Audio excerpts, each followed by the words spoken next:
In a hidden skyland far above the clouds, there fluttered a little fairy named Liri. She was no taller than a mushroom stalk, with silver-blue wings that shimmered like morning frost. Liri lived alone in a tulip tree on the Floating Petal Isles, where flowers danced in the air and rivers ran upside down. Liri was different from other fairies. She loved silence.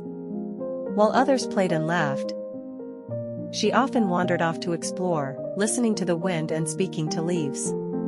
But deep inside, she longed for something more, a mystery, a purpose, and adventure of her own. One morning, as Liri collected dewdrops in her crystal shell, a strange sound filled the sky. It wasn't the wind, it was a whisper, too soft for normal ears, but Liri could hear it. It called her name. "Liri, come, the wings are waiting." Chilled and curious, she followed the voice. Higher and higher she flew, past the jelly bean clouds and starberry vines, into a forgotten part of the Isles, the spiral wind gate. The gate was an ancient arch made of woven vines and feathers. A warning shimmered on its edge: only the pure-hearted may pass, the whispering wings will test you. Without fear, Liri stepped through. Suddenly, the world shifted.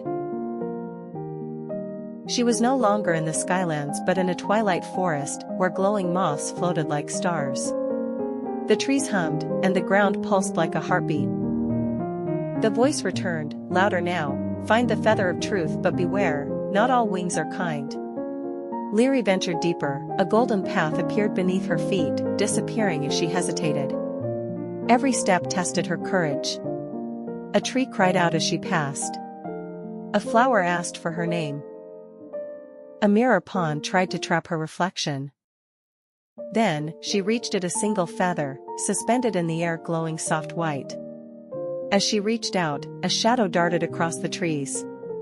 A storm of false wings attacked. Phantom fairies made of smoke and lies. They whispered doubts: "You are too small, you are alone, you'll never succeed." Liri closed her eyes, the voices swirled inside her. But then she remembered her mother's lullaby. The wind on her face during her first flight.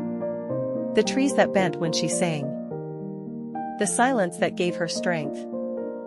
She opened her eyes, her wings glowing brighter than ever before. "I may be small," she said, "but I carry the sky in my wings." A blast of silver-blue light burst from her, washing away the shadows. The forest fell still, the feather of truth floated gently into her hands. At once, the world changed again, this time into light. She found herself back at the spiral wind gate, the feather now nestled against her heart. The sky around her sparkled, and a new pair of wings began forming from the feather's magic. The whispering wings had chosen her. From that day on, Liri became the sky seeker, a guardian fairy who could hear the quietest winds, read the oldest trees, and guide lost clouds home.